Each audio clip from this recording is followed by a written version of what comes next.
At eto nga po, kaninang bandang 6:00 ng hapon ay nagpasyal kami sa Vatican upang masilayan ang ating mahal na Santo Papa. Ito po kami ngayon nakapila, medyo umuulan.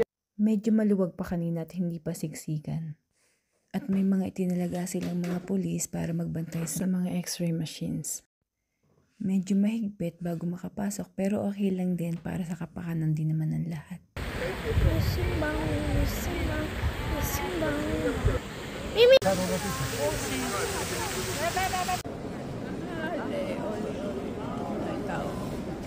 Yung every time na papasok ako sa Vatican, sobrang amazed talaga ako. Sobrang ganda sa loob.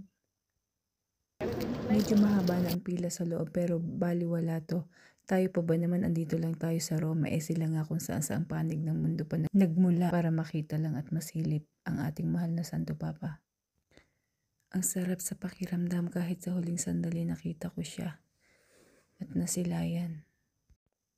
Rest in eternal peace, mahal naming Santo Papa. Ikaw na po ang bahala sa amin. Please guide us always.